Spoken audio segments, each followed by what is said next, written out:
You're listening to the newest member of the 210 Podcast Network, the It's a Guy Thing podcast. Join Mike, Rick, and Mario as we discuss the things we love in life, the things we hate, and all the stuff in between. Welcome to episode 3 of It's a Guy Thing podcast. My name is Rick. I'm Michael. And I'm Mario.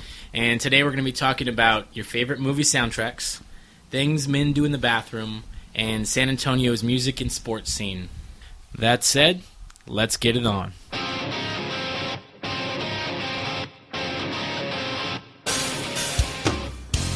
Okay, our first topic today is favorite movie soundtracks, or rather your favorite movie soundtracks.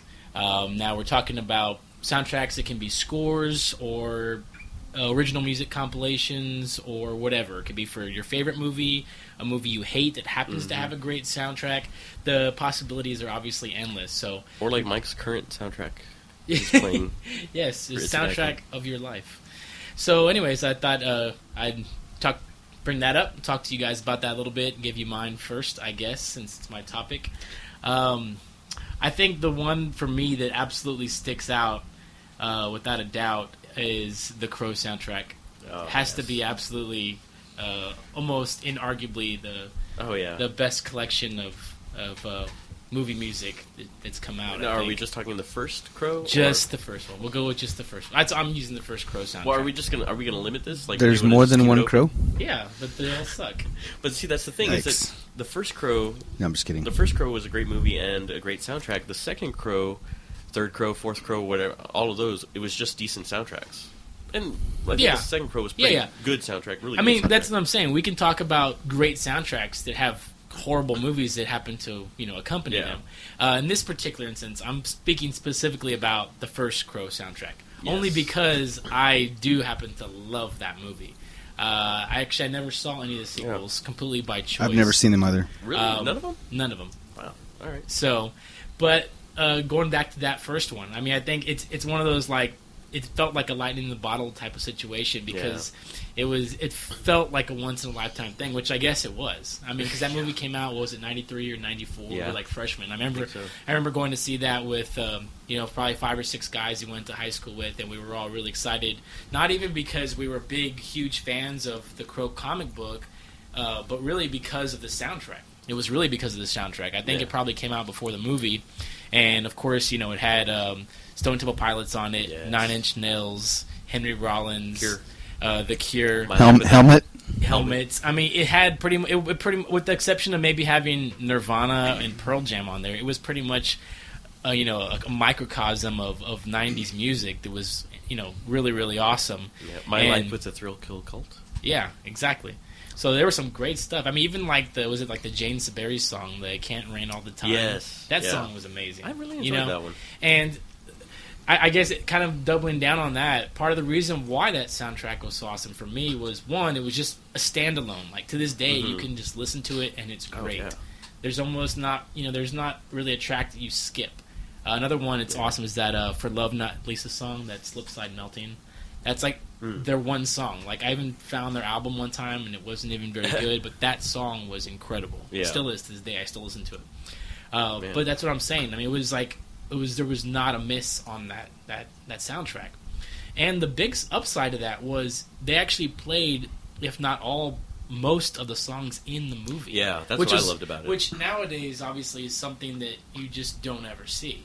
What were your memories? I know you saw it back then. Of course, you were a big fan too. So, what did you guys think about that? Well, like you said, you can listen to the whole soundtrack the whole way through. And the thing that I love about that is, as I'm listening to the soundtrack, I see those moments in the film where I'm like, I remember exactly when this kicks on, or like You Can't Rain All the Time. I remember those pieces in the film, and I love that it paints that entire picture that the soundtrack and the film have this overall dark quality, and they're perfect with each other. That's what I love about it. I think they match so perfectly. Yeah, it's a funny thing because the thing you're talking about is the opposite for me, where I hear those songs completely independent of the movie. Like, I have to really rewatch the film to put the pieces back together of where those songs fit because they're so prominent in the movie. Yeah, but I hear Dead Souls and I hear that song completely by itself. I hear Burn and I hear that song completely by itself, and I have to remember where they're at by watching the film. But like Rick was saying, back in the high school days, of course, because it did come out in '94, and that was the height of Nine Inch Nails' Downward Spiral. So of course, that's just a monstrously influential band on all of us from our generation for people in our age bracket. So when we started seeing them show up on soundtracks, it just was it's just one of those monster movements that sort of galvanized us into not only just seeing the movie but purchasing the soundtrack. And I kind of always gauged how much I love a movie soundtrack by did I go out and actually buy that CD. And we were talking about this earlier, and I was thinking to myself, how many CD soundtracks do I own from the 90s where I went out of my way to buy them? And well, see, and that's the thing, is that I think this was like the first movie that the movie makers actually paid attention to what was going on in the scene in music at the time. They're like, you know what, these bands are hot. Let's throw them all on here. Some of these bands nobody's ever heard of. Let's throw them on there. It was somebody that had great musical taste that did that. And it fit the aesthetic. I mean, you see it nowadays in a lot of movies where they try to like kind of shoehorn songs into movies for the sake of trying to push them or trying to make money or trying to catch on to a little genre thing. But I mean, even that soundtrack. I mean, you had industrial music and you had pop music, and it was all in the same world, I guess you could say. It wouldn't be completely foreign if those people were touring together, for example.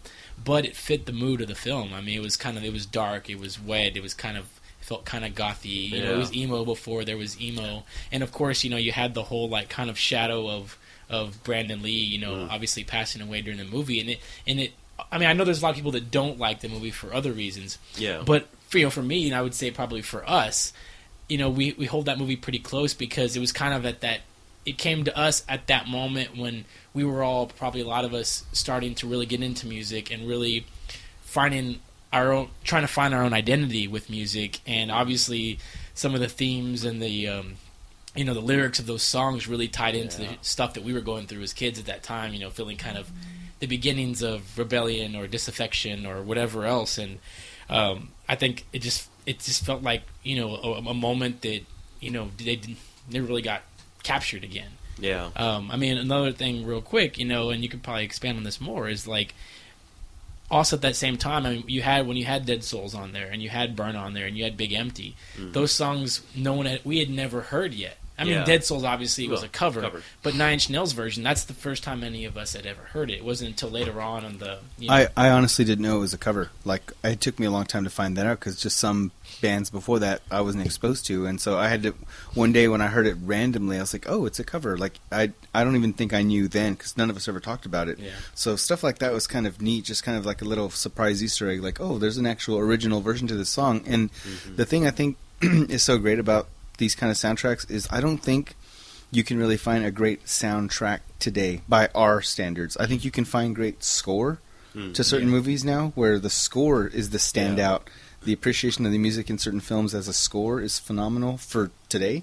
But if I look at a soundtrack specifically, and like you were saying about trying to, cram a really, like you were saying, Mario, a hot band down the film's throat, it just doesn't work. Or the worst, I think the biggest, the biggest offense I started seeing right when the century was turning was where you started seeing one or two songs on the soundtrack and then 15 other songs that had nothing to do with the film, nothing to do with being in the movie. Not that it was required they be in there, but there should be some reference to it or something, where now it's just, let's package all these, like you were saying, the hot bands of today. Unfortunately, the hot bands of today don't have a lot of substance, so that hurts it. I think that speaks more to what's going on in music now. I mean, there's really nothing that interesting going on in music by new people that we haven't heard of. Technically, it's all people that we're already familiar with, or that other people are familiar with and have been familiar with. At that time, it was just, like you guys above said, lightning in a bottle, trying to recapture that. So what would be your favorite then, Mike? Or one of your... Well, it's funny, and I'm not trying to stay on the Nine Inch Nails thing, but the first soundtrack that went through my mind that just... I'm thinking of like replay value, and the Lost Highway soundtrack blew me away. That's got one of the best Smashing Pumpkins songs I've ever heard in my life. Absolutely. It's got one of the better Marilyn Manson songs on it. Obviously, David Bowie and Lou Reed being on there, and of course, Rammstein. It was the very first time ever I remember that you saw Trent Reznor credited as Trent Reznor, not as Nine Inch Nails, and I always thought to myself, well, what's the difference if he's always the main guy anyway? What's the difference in him being solo versus a band? So there was all these little mystique things that you're looking at, because that soundtrack came out in '97, which put us right in the last year of high school. Yeah. And of course, we did go. Yeah, we did go see it together. We did go see it, and what a crazy film! I still can't make sense of it. We stood out in the parking lot afterwards, trying to like talk about it for like an hour and a half, trying to like, what did it mean? Exactly, and that made it a lot more fun, you know. But that soundtrack is just it's a complete work of industrial badassness, really. Yeah. I mean, just all the bands put on there, you know, and again, that music showed up in the film in various little places where that was one of the first times too where I saw them insert the parts of the movie, like the actual dialogue, into the soundtrack. Oh yeah, that was kind of cool. Yeah. So, and they were sneaky about putting the stuff in the movie. I mean, like they played Perfect Drug, and it's doing the car chase scene, right? And it's almost part of the Foley, almost. I mean, it's not overpowering. It's not really the soundtrack to the scene. It's just kind of there in the background, and right. Yeah, it was interesting. I mean, obviously, it went along with the aesthetic of the movie, how they used the score and the original music. That Smashing Pumpkins song is called I, and if you guys have never heard it, you absolutely should hear that specific song beyond... I mean, I love all the bands on that, but that is the standout track for me, is hearing Pumpkins' song on there. Manson doing I Put a Spell on You, pretty amazing. So, and even the Rammstein song is... Yeah. What's the other one that's really good? Is it a Lou Reed song that's on there? He's got This Magic Moment. Yeah. That one, but there's actually, I'm thinking of the one, it's that... what song is it? They sampled that Spooky song. I forgot who did it. It's not... Oh, yeah, it's Screaming Jay Hawkins. No, it's not that one. That's I Put a Spell on You. Oh, okay, yeah. But anyways, it's all great. You're right. I mean, it's Angelo Badalamenti. Mm-hmm. I think he's got 6 or 7 tracks on there. It's even got a little saxophone in there. Yeah. On the Trent Reznor song. On the Trent Reznor song. The Driver Down or one of those. Yeah. So that's another soundtrack. If any of you listening have never heard either of those are absolute must-haves in any collection. Without seeing the films, that's what's amazing about them. Yeah. How about you, Mario? You know, it's funny because we were talking about how parts of the movie, Mike, you were mentioning parts of the movie being in the soundtrack. I've only seen this movie once or twice, but the Natural Born's killer soundtrack to me, especially with the Nine Inch Nails track. Yeah. 3 Nine Inch Nails. Yeah. So well, I mean, that goes... Hope Trent's enjoying the plugs. Yeah, maybe we'll just put his name all over this podcast so that way people will pay attention to it. They can sue us. You said my name. But like that was the first time that I had ever heard Patti Smith, you know, and granted the song itself was just... That's a great song. It is. Can't say the name, but it's a great song. Yeah, I mean, like it's easily offensive, and it's a great song, and I love it. But here you go again. I love the Marilyn Manson version of it as well. That is good. You throw that in better songs. Put a Spell on You. You've got Marilyn Manson there too. If Manson had been around back in the Crow time period, do you think that he would have made it on there? Probably. I think absolutely. I mean, he had some, pretty good. I mean, that's the kind of soundtrack that like his Eurythmics cover would have definitely made it on there. That's true. You know? I mean, and it shows a testament to a lot of these songs. I mean, like that's a good example, like the Manson song. You know, the Sweet Dreams Are Made Us. I mean, to this day, I mean, that cover is pretty old now. I mean, it's from when we were in high school. And you still hear it. It's on TV shows and movies and all kinds of stuff. And, I mean, it's a testament to, obviously, the original writers, you know, like Annie Lennox or whatever. And it's a testament to people that can, you know, interpret those songs in new and interesting ways. But, obviously, like, you know, the people, the artistic people that make, you know, movies or TV shows and stuff, and being able to kind of see the power and the lastingness of some of those songs and, you know, cleverly augment their own stuff with it. So... Definitely. So, aside from those top picks, let's just quickly throw out some like other honorable mentions. Yeah. I have to go, like saying to me the first movie that actually paid any attention to soundtrack, and this is gonna like not really be Grease. a lot. No, Grease 2. No, like well, I don't know which one came first. The Big Chill. To me, The Big Chill for that time period, for the movie, for the film, for the characters, that was a perfect soundtrack for them. That's one of my honorable mentions. Also, Top Gun. Hey, I was going to say, now all of the guys in my class could tell you that I owned the Top Gun CD, and when we went on a retreat, I think for something, I actually took my boombox and we set up a 5-on-5 volleyball game, and I actually put on the Top Gun soundtrack, Nice. and everyone knew that I was the guy that had that ridiculous soundtrack. But honestly, the Kenny Loggins song, the Berlin song, at that time, those songs were those were amazing. And great music, man. The first soundtrack I ever bought was actually on cassette, which was the Back to the Future. It was really just the score, but it also had some of it had Huey Lewis, nice. It had the Earth Angel, and even back then I remember having like a musical ear where I was like, hey, that Earth Angel on the soundtrack is not the one from the movie. It's not the one being sung in there. Oh, really? Yeah, I could actually tell that it wasn't the same one, and I thought to myself, I feel kind of gypped. Like, I want the exact song that was sang in the movie, but from the band playing. But that score, I think it's Alan Silvestri, I want to say, was pretty amazing. And then, of course, you hear the theme song for like Terminator, and that's unmistakable score. Unmistakable score work. So those. Well, I'm surprised you wouldn't, as far as scores go. I'm surprised you wouldn't mention Star Wars. Would that be the? I wouldn't say it's like a favorite, just John because Williams it's just so saturated. Honestly, like it's not that it's not good. I mean, you hear the Empire's song, and it's just used so much, and you hear the classic theme song. I think soundtracks like that belong in the context of the movie. I can't listen to that stuff outside of it. I don't know if you guys could. I couldn't. I couldn't listen to the Star Wars music because I could. There's Jaws score.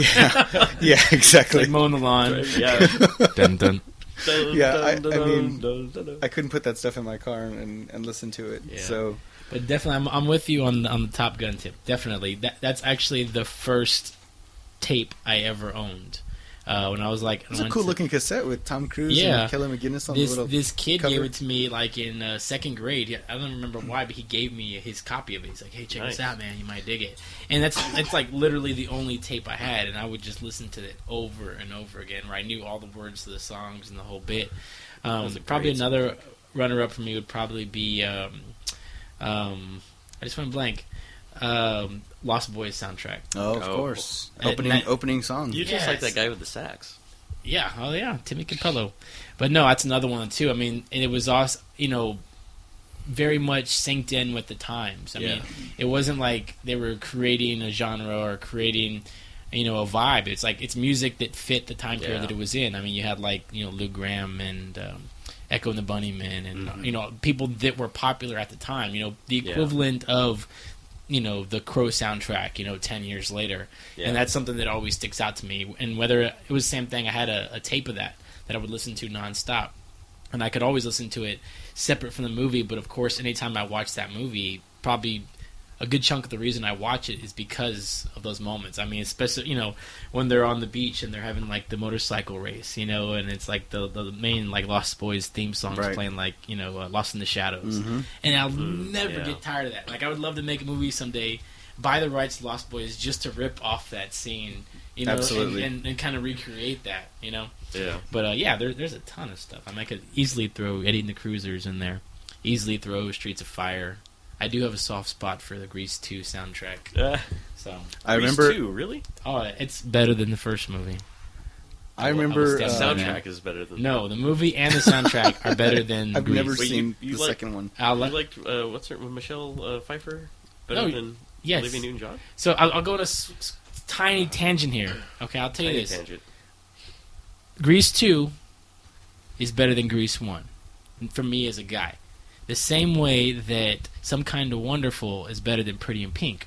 The reason is Some Kind of Wonderful is the guy version of Pretty in Pink. All right. It's exactly the same story, except it's flipped, so the guy's the main character. Mm-hmm. Grease 1 and Grease 2 are exactly the same. You're just flipping the gender. That's true. As a kid growing up, Grease 2 I was able to relate to better. I was able to relate to Michael because he was the odd man out, because he's the guy that's trying to get the girl. You know what I mean? Right. Go back and watch them, and your opinion will change. I'd like to hear what other people think, but for real. All right, then. So, okay, worst soundtracks. Like, is it even worth mentioning? Go Ninja! Go Ninja! What? Mortal Kombat? Okay, yes. Mortal Kombat. I remember. I want to hear him defend Ninja Turtles too. Oh no! Wait, that was the second one? Yes. Oh, never mind. Oh, no, screw that. That was the Vanilla Ice one. You got excited for a second because it brought me back to that time period. But no, the first Ninja Turtles soundtrack was good. Yeah, it was really good. Yeah. So basically, I mean, a lot of the theme here is that some of the best soundtracks that we can think of. I mean, and there's plenty of good stuff now. I mean, I easily did think of like the Friday Night Lights soundtrack with Explosions in the Sky, right, or Social Network, and Trent Reznor and Atticus Ross. But so much. I mean, you think about the '80s and the '90s and how much music was an inseparable part of movies. Right. They were tied together. Like you think of all the John Hughes movies, how some of those songs you can't hear without thinking of the Breakfast movie. Club. Yeah, Breakfast Club. And 16 Candles. So I think it's awesome. I realize now it's a yeah. I just watched that the other day. Finally. I mean, again, I've seen it before. Yeah, but Weird Science too. It's another one. Yeah. Oh yeah. But I mean, and we realize now, it's an economic thing where, movie studios realize, okay, you could pay one composer $100,000 to do an entire score, or you could pay 10 artists $50,000 each for their songs, and of course it just became a money issue, which sucks, because I think, we saw a couple years ago, or 96 or whatever it was, when Moby's Play came out. Right. And he was kind of the guy that pioneered this licensing thing, because Play had kind of been floating around and it really never took off.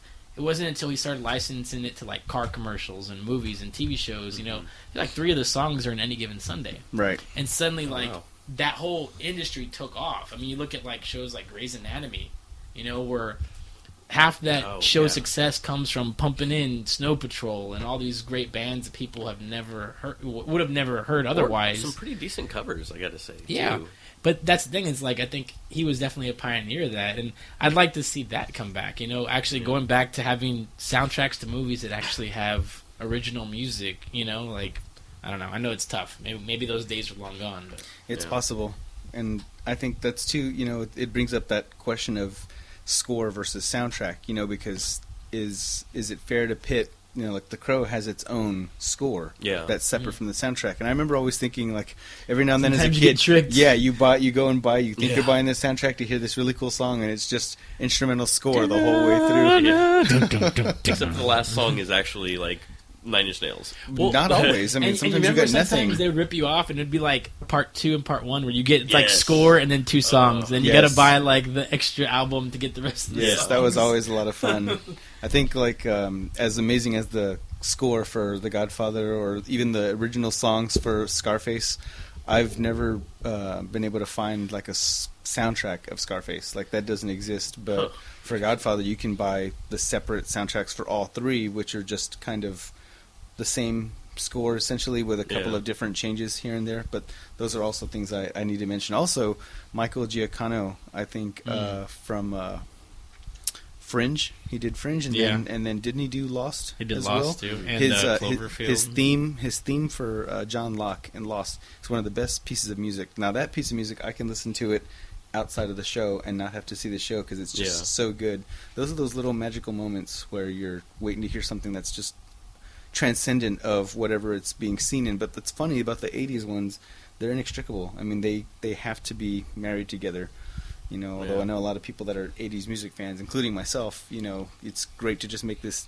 100-song playlist of all those songs, play it, and you can't not hear the song from, I can't think of the name of the song right now, from Breakfast Club, and not see Judd Nelson pumping his fist in the sky. Yeah, don't you forget about me. There you go. Simple Minds. Simple Minds, thank you. Yeah. So, stuff like that. That's pretty awesome. And it's cool that, because the same way you think of those movies, you think of where you were as a kid watching those, or you think of people that like I hear, like, I'll Melt With You, right? And I think of Nick. I think of the 80s, I think of movies, but then I think of Nick because Nick would always say, oh, I love that song, you know? And it's crazy. It's crazy how those things are linked. God, it's great music, man. Do you guys, not just out of curiosity, do you guys listen to music in the bathroom?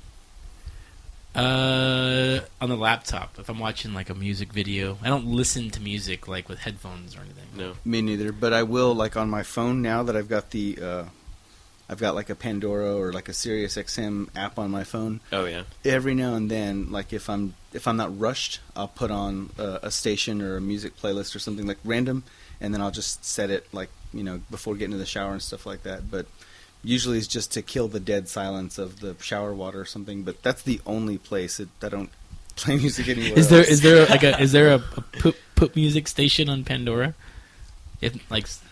something to ease the bowels. Drop a deuce. If there's So- anyone, There should be, if there's right? anyone that's going to find it, Rick, I Yeah. know it's going to be Yeah. you. It's probably called like the Brown Note Station. Oh god. That seems appropriate. Oh, just a quick bathroom tip. If you're having a hard time going because you're all stopped up, sit on a bass amp and just play, and that will just rock all of your Gross. That junk. is the worst thing I've ever heard. That's No, but it in works. my life. It And I've heard a lot of So bad you've things tried tonight. it? No, yeah. Before What? Yes. Before the show even on started, purpose. I heard some terrible things, and you're That's worse. somehow going beyond that. You've Yeah. actually A bass sat amp? on a bass amp and played, and played your, it, and your then bowels but out. not for that purpose. Like I sat on the bass amp to play, and just because that's where I was wanting to sit, I had nowhere else to sit, and then I'm like, Pooped. I have to go to the bathroom now. So some people say But like I correlated, like like it was a correlation that eventually, I tested it and went through theories and So you tried it the multiple scientific times, method. like- Yes, so some people say like I'm gonna rock my balls off, and Mario's like I'm gonna rock my bowels Bowels out. off. Yeah. I'm gonna get the rumble so on. something that Bowels everybody's in like. or I'm out. totally like I cross lines, whatever. So my topic, of course, is what guys do in the bathroom, and we were talking about music, and yeah, I listen to music in the bathroom. I think we're all. Do We're you wear all- headphones? 'Cause that would be weird. No, I don't wear headphones. Okay. No, that's. Do you that take would be baths or showers? Let's start with weird. that. I take showers. Okay. Yeah, now, I don't are- take baths. when you I don't brought listen to music during a shower either. when you talked about I this sing during this a shower. topic, well, everybody does that. And but when you were saying this topic, you brought it up earlier. I didn't even dare to ask until we actually had to talk about it. Were you meaning just all bathroom things, or were you meaning just on the can? No, Is just what you- think like for example, I know both of you have like books and magazines in the restroom. right. I don't have any room for books and magazines. Mike has guns in his bathroom. I saw a shotgun in the corner. What? I'm gonna have to go take a No. look. I'm really confused now. No, but like, His pelts on the walls. but like skin. every guy has had. That's a tapestry. Every guy, like back in the day, every guy had books or magazines in the bathroom. Now, I mean, do you guys like? I'll admit that I take the iPad into the bathroom. I'll be on my phone in the bathroom. Do some of my best thinking in the bathroom. Yeah, and I think that's a lot of guys, though, right? Yeah, I'll tell you the Rick, you I- write movies while you're I taking it do up, right? I do a lot of stuff. That's where I get most of my work done, honestly, because I do You spend a lot of take time in there. I spend a lot of time. I take a lot of time. I take my time. I ruminate. I think. I ponder. I philosophize. Even after Mike's advice, from what he had found out about. No, but the thing is that Sitting people on the always say toilet. that, but they always say like you get hemorrhoids or you get this and that. The thing is that's when you're pushing. That's when you're constantly doing something. Yeah. The thing is I'm done in the first 5 minutes. It's just the fact that I'm stationary. I'm alone. It's quiet. No one's gonna knock on the door. Well, why no one's not? gonna come Why in. not finish up? Get your pants back on and just sit on the lid. Oh, Why- I do that. I do that too. I put the towel on there. You sit on Wait, the so lid. you've always given us this vision. No, sometimes I get the club foot. Don't get me wrong. Okay. Where it feels like your foot's made out of like a redwood tree and you're Yeah. dragging it along the bathroom floor. That happens. And that's usually when I go, okay, I should put the lid down and fold up a towel and then get back to reading. Why not go sit on your nice leather couch? Because and it's sink into the it. thing is, and this is where it gets mixed up now. Because I used to do all my reading on the toilet. I would Okay. read books. That's where I did all my reading because it's the one place that you did zero distractions. It's like poop, pee, read. It's very simple. It's very natural. Okay. Now, if on my couch, the phone's there, the TV's there, the computer's there, the animals are around. So you just need a special room to keep you yeah, away from you just need everything. like a sensory deprivation room, and that's the bathroom's about as close as I can get right now. So. Mike, I really I see the books and magazines. And well. stuff. I mean, you should go back in there because Are they gone? well, yeah. Because what I've come to realize The is pages are all dirty. Nothing gets done. I don't read, and I don't want to be in there at all. Like I've just come to the realization that I would put that stuff in there more as kind of a courtesy for other people that like to do that. Then I came to realize if that's what's happening, I don't really want to read through those pages. See, now to me So- that's weird because like every time I've gone into your bathroom, there's always been like Rolling Stone, and Right. I'm going and I'm like, oh, there's a Rolling Stone, and then I'm like, Mike took a dump while he was reading that. I'm not gonna take See, a dump I and don't read it think- too. I wouldn't touch somebody else's books and magazines in their bathroom if Which I were to which go. is, So to it's funny me that to you me leave them is out. is Like- far less egregious like than cookies for taking Santa. technology like an iPad that's got like a microphone and a stuff where aerial bacteria can settle. I mean, 'cause settle that's in. the truth. I mean, like they say, like you're supposed to flush the toilet with the seat down because if Yeah. you don't, you're getting like airborne feces. Well, you're still dust. getting it anyway. You're getting technically. poop dust in your You're lungs lowering and- your chances, but Eh, no, like, You're getting it anyway. I love that. you are. I mean, but yes, put the seat down. It's all and in your flush. mustache right now. I can see it. You got, You've got a puke, mustache, you got too. poop particles in your mustache. No, but technically, the whole idea of particleization. We'll talk about that for a second. If you breathe it, you've tasted it, you've ingested it. It is now a part of you molecularly. Okay. Right? Okay. Can we agree on that? Sure. No, that's horrible. No, I but don't that's think true. about that. But if that's You the have to case, think but if about that's that. the case, what's No, wrong I with don't what's have to wrong think with about picking that. up You don't have to think what's about wrong it with then. picking up someone else's magazine if you just admitted that no matter what you've got poop That's in your true. lungs? That's true. But to me, it's just kind of I don't know. It's just kind So of there's the black lung and there's the brown lung. That's what you're saying. I would say somebody's magazines or whatever stuff they have in their bathroom is completely fair game until you come across a dirty page. Until then, you just assume it's always No, good to what you go. got to worry about is the torn page, like the missing pages. That's just somebody who wants your recipe The- really the- bad from the your cardboard house. roll and the missing pages. see the missing It's pages. I'm evidence. not worried about. It's the pages that are stuck See, together. That's the problem. That's but those the days worry. are gone. Those days are gone. I think the biggest thing is just there's too many, everything's bad for everything. But one of Yeah. the things that you start to see is like even if you're just sitting in that position for men in their 30s on up, it's just bad for the prostate to just be in that position. Whether you are Is literally that just... because of the spreadage? Is that I is think that the that's idea? part of it. I think you're just putting a stress, especially if you're overweight, which, unless I'm wrong, all three of us are. Oh, yeah, we are. Happily. But that's an added... Shout out that's to all an the added, fatties. yeah, that's an added stress on your system. So that you way don't that need. people out there listening can imagine three overweight guys sitting on toilets having their prostates slowly descending. That's what we're talking That's about. the That's visual. where That's we the went. visual. The pink we'll, sock. We're across the line. Oh God! I want everyone to remember this was Mario's topic, and he Mario's four-star topic. hand. Like I said, I Four-star cross hand. lines. It's all right. I cross lines. So things So, people do in the bathroom. Reading, Yeah, talking on the reading. phone. I do talk on the phone. I don't talk on the that drives You've me talked nuts. to me on the phone. Oh, I've been talking to you for 20 years on the freaking Yeah. phone. That's We don't know. We don't know that you're taking The a echo. We got it. Usually, we don't know you're dropping a deuce when we're on the phone until you're like, "Oh, hold on a second, Yeah. I have to wash my hands." I'm like, You know how you know? You know how you know if Rick's And then I on hit the the- bathroom if you're talking to him on the phone because he's on the phone. That's it. That's when I have time to talk. That's But see, how I don't you talk- know. I don't talk on the phone very often. I try not to, but I definitely don't take the phone into the bathroom for stuff like that. I definitely don't Yeah. take technology in the bathroom. So you don't and- check your email. You don't text. No. Nothing. So See, it's just. because but I you're just, in and out though. You're Because I of the am. particle is So I'm that- done. that's- No, I don't care about the particles. He's I just saving don't his want to be in prostate, there. man. Okay, Not even that's that. right. That's right. He's That- saving. that's a He's byproduct. saving the kiwi. That's a byproduct. I just don't want to be in there. So if you could eliminate the idea of elimination altogether, in Yeah, I'd humans, be fine with the Stewie I- Griffin sending it to another planet. Like, Oh, as I'd soon be as it fine. happens, If I didn't it have just- to go, yeah. I wouldn't go either. Yeah, Yeah, I don't think anybody enjoys. If I add going. up the time a day that it takes, that's a good 2.5 hours I could But get back do and you do remember something our productive. you remember our discussion about 15 years ago about the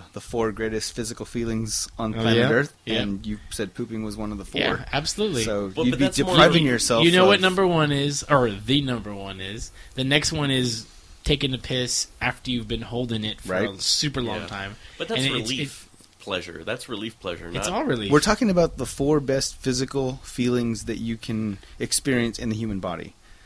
okay. So sneezing is absolutely one of the best hate physical sneezing. feelings. Yeah, but doesn't it always feel great when No. it's gotten when you get rid of it? Because like when you you're get it out? stuck and you're like, and the climax of it is the I don't. bomb. I It has a climatic, Yeah. property see to that it. And you know loud. why? Because the reason why you can tell is that a lot of times, I mean, this maybe is just me because I sneeze really passionately, is I'll sneeze and I'll fart at the same time.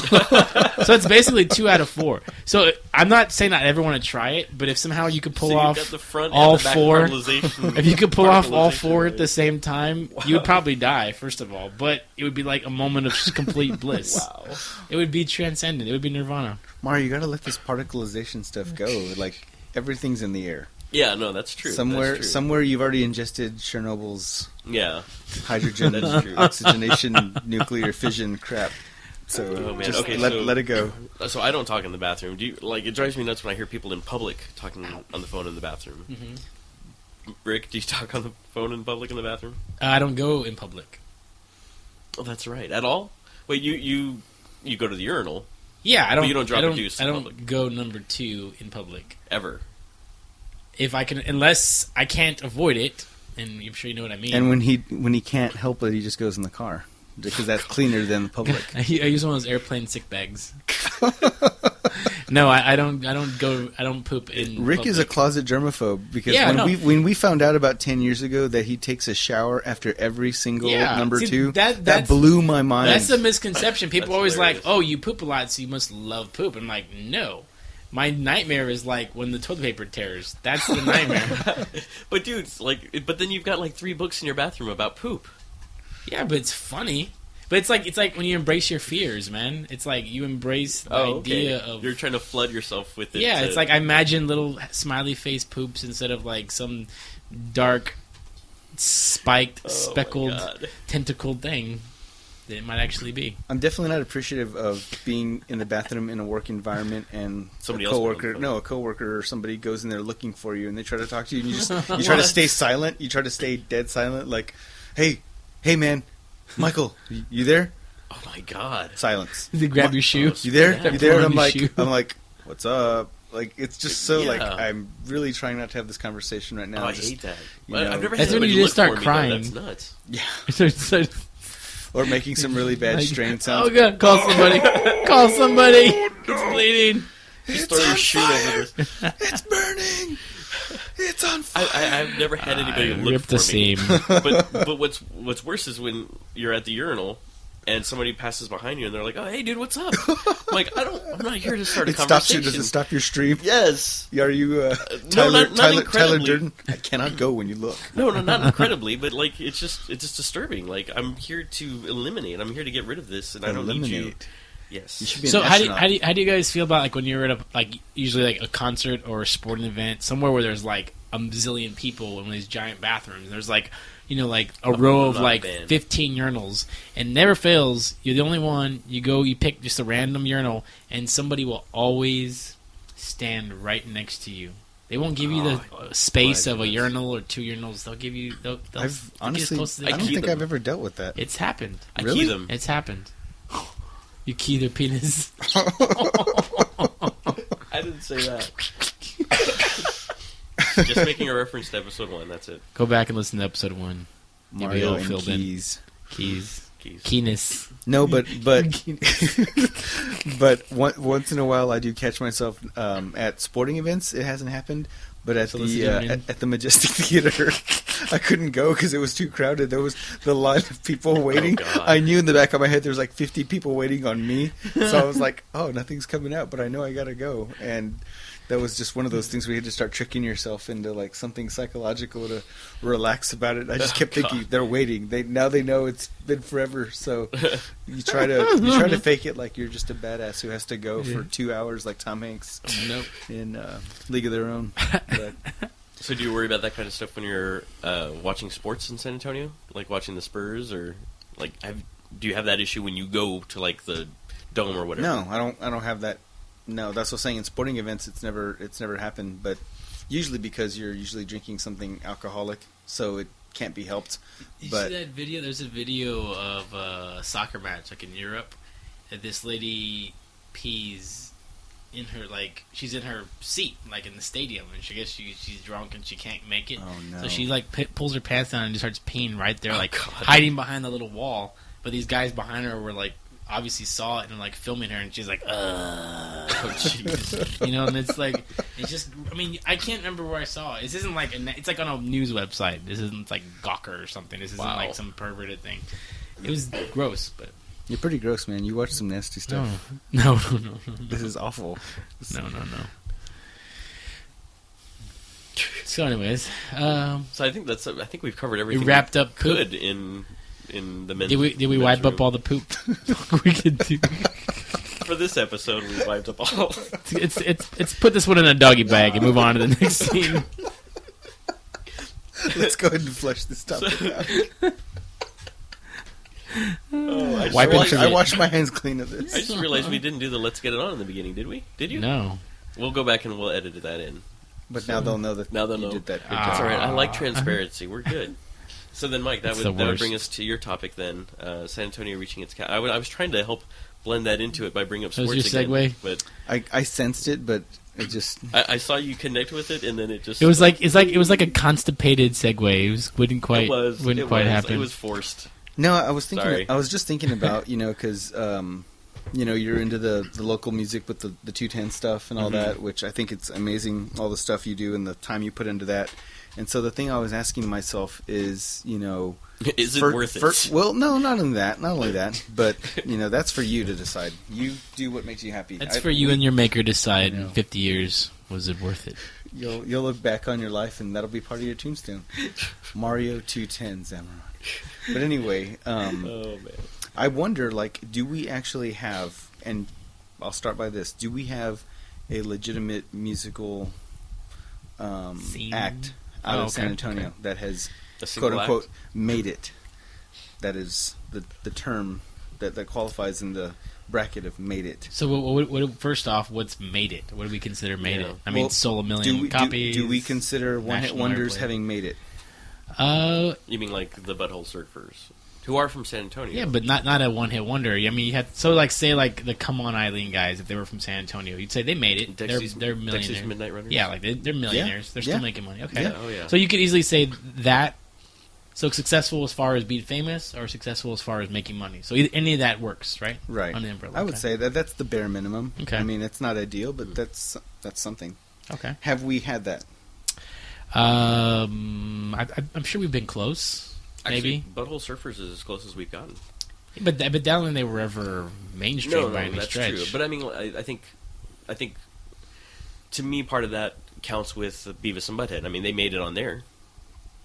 I mean, that's pretty big. True. What song was theirs? Was Oh on the hell show? if I know. I think it was some 30-second little snippet of a video where Oh, it was it like was just the Beavis saying yeah, "Bung ho, yeah, bung ho, yeah. bung ho," or whatever. I know what you're talking about. But other than that, I'd say "Girl in the Coma" is the closest because they got into the Robert Rodriguez soundtrack for Machete.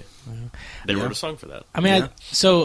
I guess there's lots of subsets with this. Is it so are we considering people that are native San Antonians, or people that came through, or people that were transplants? To me, it only matters as to what they claim when they did it. Because, for example, two of the girls from Girl in a Coma are from San Antonio. One isn't, but she's lived here most of her life anyway. At least I think so. But she claims San Antonio as her home. And there's other bands that have garnered local fame where they are from, and then they moved here. Yeah. And they've still got that following. March Divide is a great example. He was from another state, and now he came here, and he's still doing really well. But that's the thing, is that most of them haven't reached that level. Yeah, because I guess, like I said, we're talking semantics, but I think if we're talking about the greater San Antonio area, I think you have to easily say George Strait. I mean, he's from Pearsall, but that's true. I mean, he lives in San Antonio. He's lived here for a long time. George Strait is Right. probably, I'm sure he still holds a zillion records. yeah. And Oh, yeah. whatnot. And I So gotta say, I'm totally guilty of forgetting that. yeah, I don't think outside of the genre, I guess. No, of I think you have to, indie- and indie like music. when we're talking about soundtracks and stuff, I think it's the same thing. It's this is probably speaking to your point that you'll get to more, is that the bygone time of true lasting artists and stuff like that, as opposed to just one hit wonders or people that kind of pop up and flame up real quick and kind of disappear. Is you look at the Tejano scene here, or the old country scene. I mean, you have the Doug Sams and Flaco Jimenez and all these people who are, by and large, known pretty all popular, over the country, if not the world.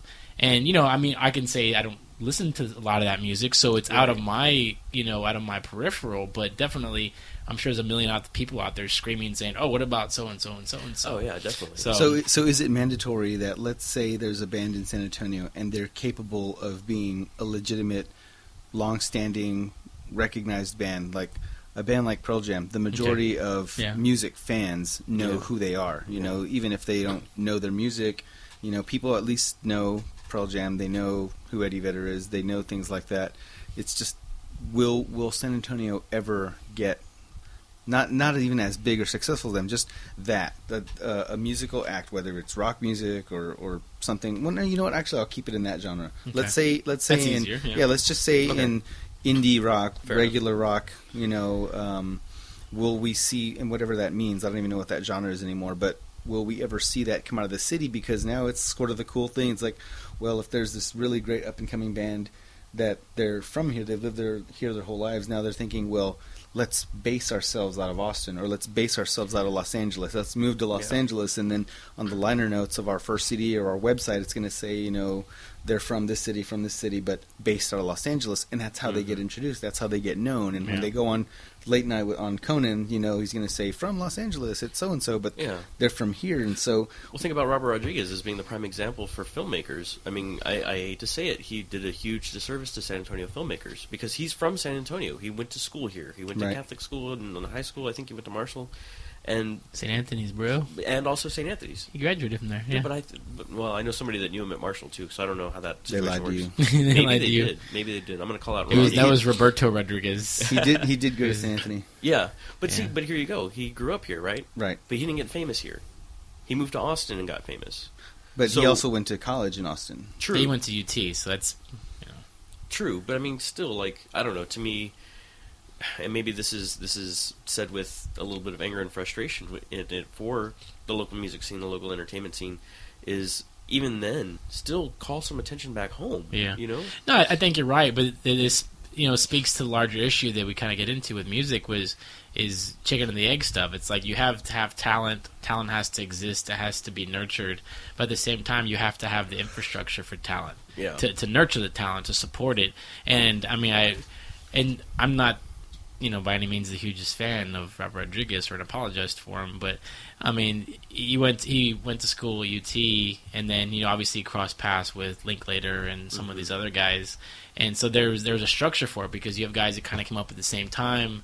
They kind of had that that persona of like the rebel days of like Miramax and Dimension Films and stuff like that. So you had these guys all came up, Kevin Smith, these like low budget guys who suddenly, because they were all kind of hot at the same time, suddenly found themselves with a lot of currency with the bigger studios because one, they could make quality films, but they can make them for so cheap that they were, almost automatically going to make a profit. So that infrastructure was created, back in the early 90s, with, when El Mariachi got big, was it Slacker and all those movies that were coming out right around the same time. So, they built those studios there and all that. So, again, that's what I'm speaking to is that infrastructure there because you have an industry for it. You have, all I'm saying is that he could have hollered back to San Antonio and then we might have that infrastructure. But I would say it's less incumbent upon, a filmmaker or someone like that to have a specific city they're based out of. Like, I can assume Michael Bay and Spielberg live in Los Angeles or California or somewhere around there, but for all I know, they don't. It doesn't really matter with people like that because, again, there's not really a scene for filmmakers. Usually, if you want to make movies today, it's either go to film school or, buy an iPhone and, import your movies into iMovie and get yourself on YouTube and then start moving yourself in that direction or whatever. I mean, that kind of stuff. There isn't really a scene. It's kind of like I would assume, just on a blanketly uneducated opinion, I would say maybe for every aspiring filmmaker, there's 50 aspiring musicians in any given city, and so you're going to see a collective scene of people that want to be in bands more than you're going to see a collection of people that want to be filmmakers or actors, stuff. Well, maybe actors you'd see a lot more, but at least filmmakers, just sticking to that. So my question just about, a city like San Antonio in Texas, is this city, has it reached its, its plateau as far as that kind of stuff goes? Because just because we haven't seen it really happen yet, on the musical level, I wonder, will that ever happen where, because I think Girl and Come is a great band. They really do an amazing job with and they're what you call the workhorse band. They're constantly playing, they're touring, they take very short breaks, and they continue to push themselves out there the way you're supposed to. And our city should support them more. Absolutely. They should because that's always the first key to breaking. If you're not going to have someone scoop you up and sponsor you into a band that's going to be known, the other way is to be able to prove to the larger A&R guys or whatever that you've got your city behind you and you've sold X number of CDs and you can fill up this many venues in your own town. If you can't do that, then they're not going to really push you much further. Yeah. And I really would love to wonder, will we get that, whether it's from that band or another band, that can do that. I think that we're...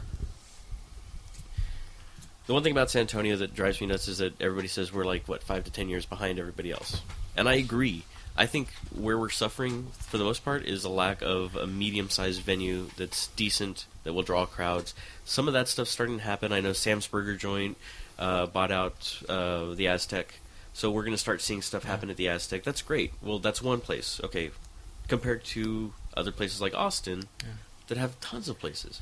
So that's first and foremost. Terrestrial radio is killing us. I really think too. Terrestrial radio stations here in this specific city. Yes. Anytime I travel in the United States, anywhere, the radio is leagues better. Even just on a very low, bland level, it's leagues better than what we have. And I've heard from people that are like from out of town, from different states, say, "Oh, I knew I got to Texas or San Antonio area as soon as I started hearing Nickelback on the radio." It's like, yeah, that's true. Right. That's horrible. I mean, okay, Kiss has Kiss Tracks where they play local bands for a little while, like an hour a night or something. I don't even know anymore. And then you've got all these college stations that are trying their hardest. KRTU, the one out of SAC. I can't believe I forgot their name. Sorry, guys. KSYM, thank you. I mean, they're doing the best that they can, but they're limited. But that's every city. They all have college radio. Right. You know, and something you brought up a lot, and in your podcast too, which is a completely valid thing, is I think the onus has to be on the artist, though. I mean, like you said, at the end of the day, you can't deny something that's good. I mean, we could go up and down about the validity of pop music and how long it lasts and all that stuff. But the thing is, there are certain songs that hate them or not, you can't deny that it's a catchy song. That freaking, what's that song? That Happy song. Who sings that? Pharrell, right? It's one of those songs like hadn't been on my radar until I saw the Oscars, and now I notice it now because I've heard it. It's on like every radio station. It's on like commercials and stuff, and it's a catchy freaking song. Now it's not my cup of tea. I wouldn't buy it. But it's ubiquitous, like it's everywhere. I hear it, and it's like you can't really deny. Like, well, there's something about it. I mean, the dude's making millions. Sort of little kids like it, grandmas like it. And that's the thing is like, and I'm not saying that's what you should aim for as an artist. I'm saying there's certain things you can't deny. When going back to like Nirvana or something like that, where you kind of have somebody who just happens to come along at the right moment and becomes a flagship for an entire genre or whatever you want to call it. But it's kind of undeniable. I mean, you listen to specifically talking about like Nevermind, which is what really kind of launched them into public consciousness. I mean, you listen to a song like Drain You, right? And despite the lyrics, I mean, it's an absolute pop song. It's just this beautiful melodic pop song, but it's got some like jazzed up distortion and whatever, but it's still like a pop song. A song like Polly or whatever. Like they're just great songs where if you put those words and that melody into someone else's mouth, it would still be a great song. Like we were talking about earlier about like the songs that Manson covers or whatever.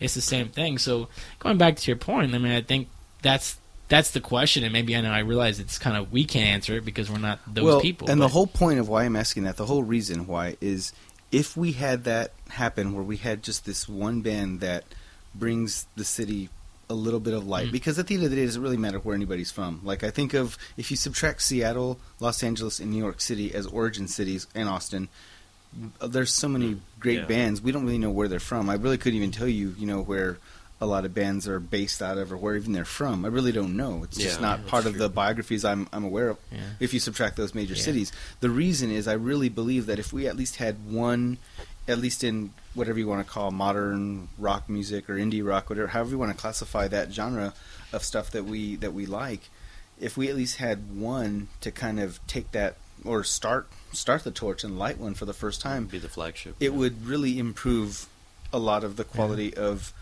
up-and-coming music that we have now, because I really see a reflection in the sound of local bands reflecting a lot of what is available to us through the masses of distribution and radio and stuff like that. Like, well, we don't have like Nickelback and Stained and Limp Bizkit cover bands, because I hardly ever hear terrestrial radio anymore, just because I'm able to have satellite, which is really neat exposure to a lot of unknown music. I really do appreciate that, and that expense is worth it to me just to avoid hearing that stuff on local radio. I can't take it. If music is one of the most important things to me, I'm definitely going to make sure that I'm not hearing crap. And I don't really have an avenue of how to hear new stuff.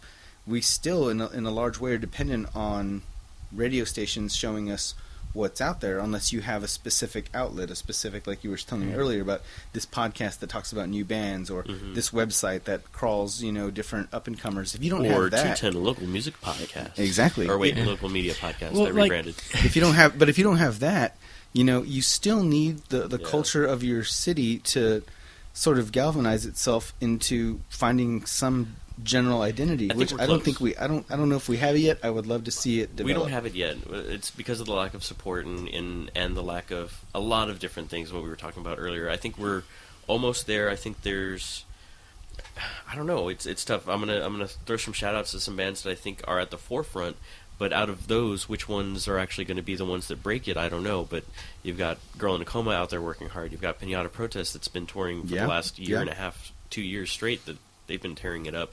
You've got the Hydra Melody, which is really, really, making some major moves for themselves and for San Antonio, although they're also one of those bands that I really worry about, that they're going to move to Austin and that we're going to lose them, and that that's when they're going to hit it.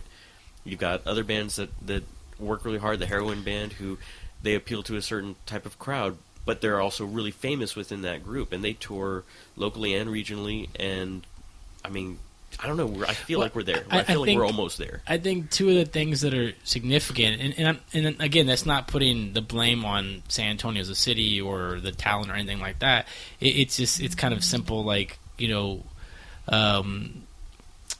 societal things, cultural things, economic things. Which is, two things is that you have, really, L.A. is kind of, for whatever, Austin's live music capital, blah, blah, blah. But L.A. is the recording capital of the, his music as far as anyone knows. That's where you people go. I mean, there's people say they're bands from L.A., but they're not. No one's from L.A.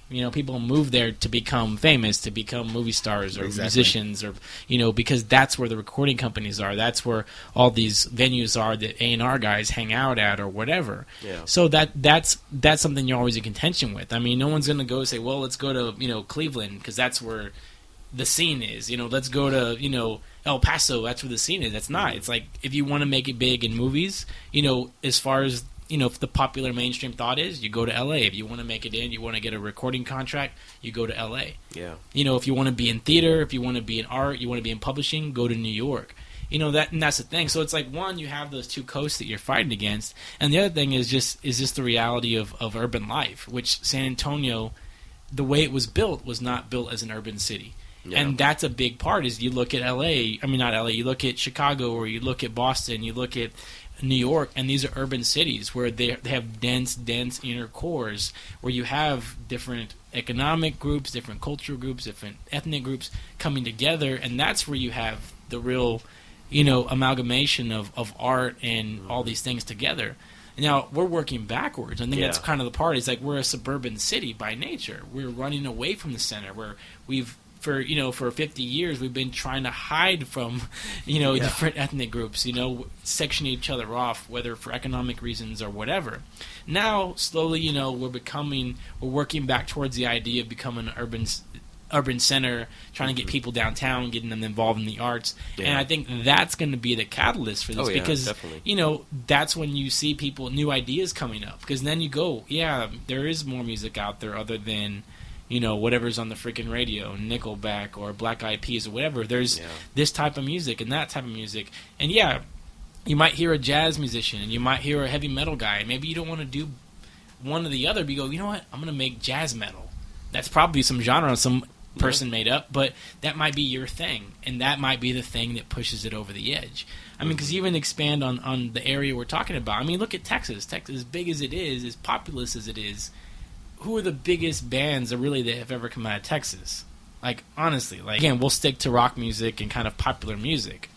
I mean, and I'm asking, it's not rhetorical. Like, who like the Toadies, and and they're a touring band. They're probably on the national and global level more of a one-hit wonder to some degree. Right. Yeah. Everybody in the country has heard Possum Kingdom. Probably hears it every single day at the radio station. But they're by no means a Nirvana or a Pearl Jam or one of these other bands. They work hard to stay where they're at. I mean, who else that you can think of off the top of your head? At the drive-in for a very brief amount of time. Yeah. There's not even Austin bands. For everything that Austin gets, all the accolades, name me an Austin band that's famous.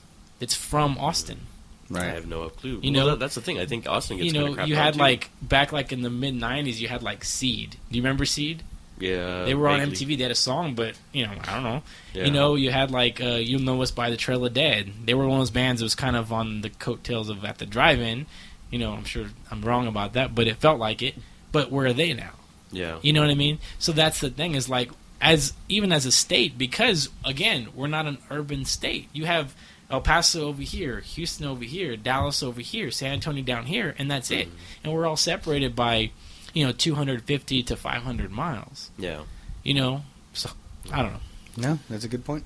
Well, I know we didn't really get to cover the sports aspect that you wanted to talk about. I think we can come back, as far as just covering the idea of us having one professional sport Yeah. team here and see. Well, that'll if, be a teaser. We need some football. See if we can get a football team here, if it's even a feasible option. And, I got to say, I'm so out of the loop on sports, though. When I heard about the Scorpions, I was like, man, a lot of people are making a big deal about this Little League soccer team. What's going on? I had no clue. Because it was people that looked like they were soccer parents, and I was a little confused. So I may not have a lot to dedicate to that, but... we'll get you in. Expand your horizons. Open your minds. Well, we're sitting at an hour right now, and we're going to try to trim it down a little bit, guys. I know we've had some feedback about saying that we should make it closer to the 30 to 45. No. I don't think it's going to happen. I think an hour. It doesn't need to happen. You need to spend an hour with us. You guys need your run needs to be a little longer. Oh, there you go. That's right. You need to get a half marathon in there instead of a 5K. Get fit, San Antonio. Yeah. All right, well, for now, at least for this episode, we're going to close out episode 3. So thanks for helping us get it on, guys. You can visit us on our home on the web at www.itsaguythingpodcast.com, on Instagram and Facebook at It's a Guy Thing Podcast, and Twitter, It's a Guy Thing Pod. You can find us on iTunes and Stitcher Radio, and we'll be coming soon to many other podcatchers. Thanks for listening. We don't have any affiliate links or any sort of advertising set up for the It's a Guy Thing podcast just yet. However, as members of the 210 Podcast Network, we'll just play their advertisements. This podcast episode is brought to you in part by Audible.com. Get a free audiobook download and a 30-day trial at www.210localmusic.com/audible. We get a nice little bonus if you do, and you can cancel at any time. There are over 150,000 titles for you to choose from for your iPad, Kindle, Android, or MP3 player.